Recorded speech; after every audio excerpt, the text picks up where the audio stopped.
Bonjour, morning brief du 7 mai 2025. Alors la bourse de Tunis termine encore sur une note positive avec un TUL index qui a aligné une hausse de 0,09%, portant ses gains annuels à 13,68%, dans des volumes qui sont importants, plus de 11 995 000 dinars échangés sur le marché euh, central, où le droit de Tijari était le titre le plus actif avec un volume qui dépasse les 5 373 000 dinars. Poulina était également parmi les titres les plus actifs avec un volume de 1 176 000 dinars et 668 000 dinars échangés sur Marbeyavi. Pour ce qui est des principaux écarts de la journée,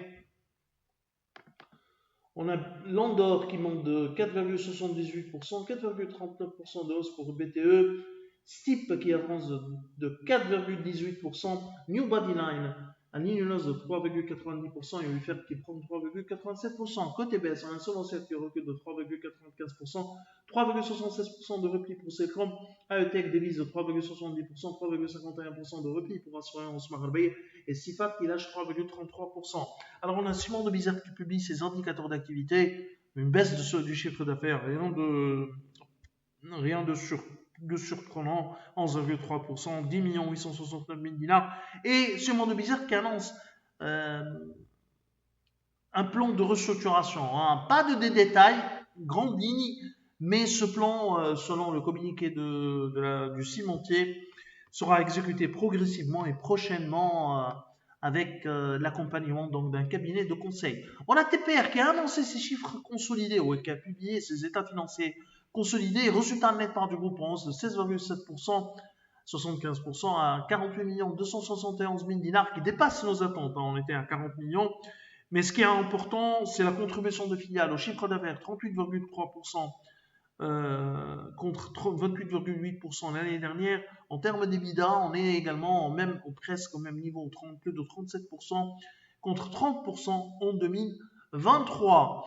On a également les chiffres de l'inflation, une inflation qui ralentit encore à 5,6% contre 5,9% à fin mars 2025 sur son plus bas niveau sur 4 ans. Cette baisse s'explique principalement par le ralentissement de l'évolution des prix du groupe des produits alimentaires ainsi que du groupe des produits d'habillement. Sur un mois, les prix à la consommation au mois d'avril augmentent de 0,6% contre 0,9% au mois de mars. Au mois d'avril 2025, le taux d'inflation sous-jacente hors produits alimentaires et énergie a également reculé de 5,7% à 5,5%.